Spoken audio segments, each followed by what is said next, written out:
Hey y'all, so I wanted to continue talking about Malice Green and what happened to him. It's a very tragic story, but I do want to finish telling about this tragic story. It's very unfortunate, but I do want to finish discussing this very sensitive subject. Uh, I wanted to point out that back in the day, the cops in Detroit used to carry these big, heavy black metal flashlights, and it was a part of their, I guess you would say, uh, I guess like their attire or part of their gear that they used or equipment on the job. And it's crazy because Walter Buzzin and Larry Nevers were two of seven officers who encountered Green at the corner of 23rd and Warren on Detroit's west side. And that's when they approached Malice Green. They beat him as many as 14 times in the head with those big flashlights. Okay, so could you imagine getting beaten in the head with something that massive size? And these were steel or metal flashlights, okay?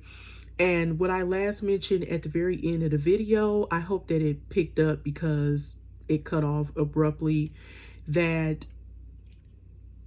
you can see the white meat, like the site that I was looking at, you can literally see the white meat of his skull, and he had these big gashes and his skull was just cracked wide open.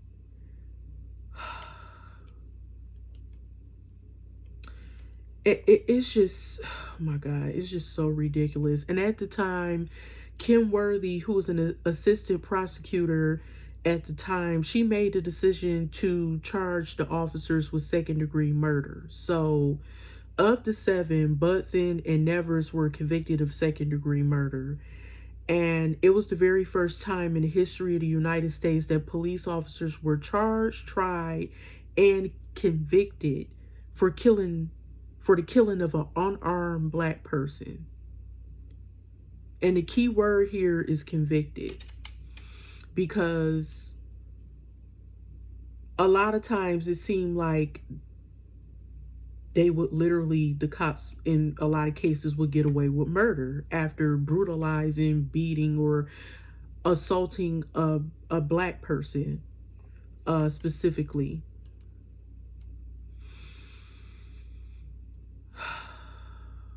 It caused, like I said, an uproar, and a lot of I would say attention was drawn to Detroit, and people saw how native Detroiters were basically getting terrorized and beaten by the people who who had claimed to be their so-called, supposed to be their protectors, right? But that was far from the truth. People started comparing how white motorists were treated versus black motorists, and how things usually didn't turn fatal when a white motorist was pulled over or questioned, but when it was a black motorist, everything was blown up to the extreme. Like we used to call it back then, driving while black, DWB.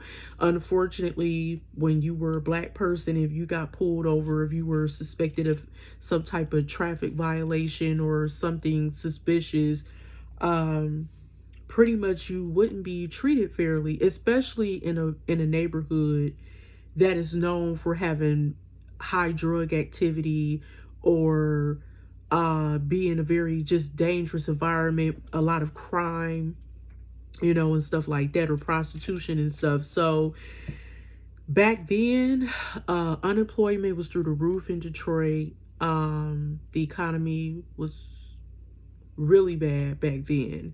You still had a lot of high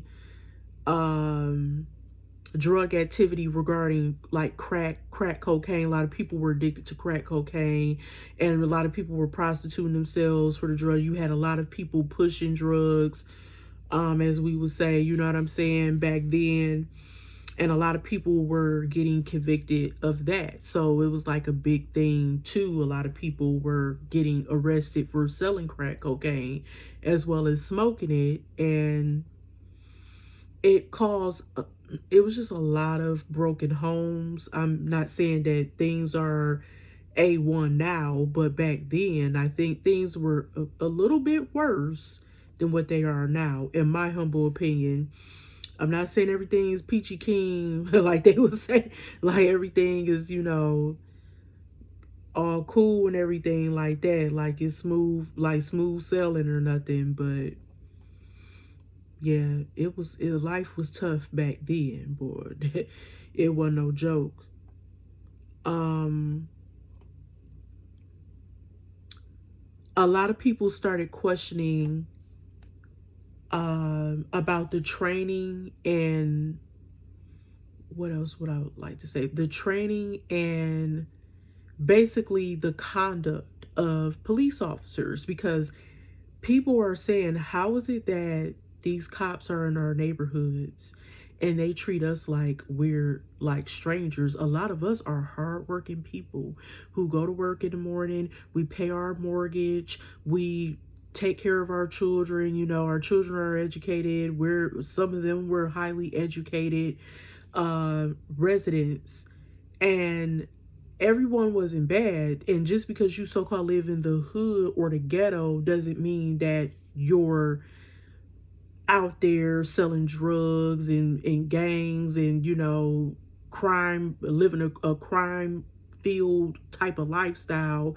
Like, you know, it's not like that. You know, everybody isn't like that. So I think a lot of people just, they felt like they were being put in a box. And there was a lot of racial tension back then that was, I mean, it's high now still, if you ask me, in the city of Detroit. It's still there, but it was still worse to me back then, because you got to think, like, Detroit was known for having a lot of racial tension anyway. 1967 riots. I even talked about riots that happened in like the 1800s and stuff. And before then, it was very, a lot of racism.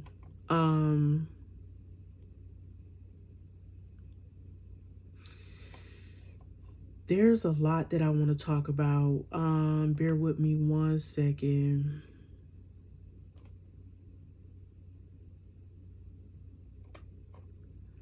I feel like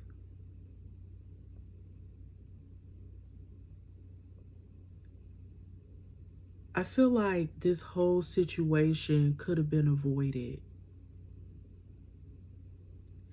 And I do feel like Malice was a target because they claimed that he had some previous arrests in 1989.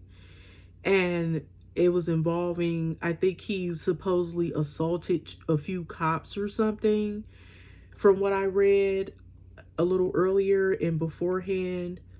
And I believe that it could have been revenge that they wanted on him, to teach him a lesson and to teach the community a lesson, so to speak. The Black community specifically. I think they just wanted to make an example out of someone who they viewed as being defiant. And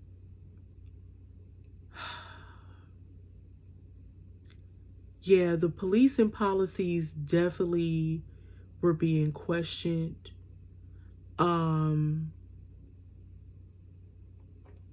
It was just a very haunting situation. And I just feel like all of this was just unnecessary. Just in general, like, why did you have to take that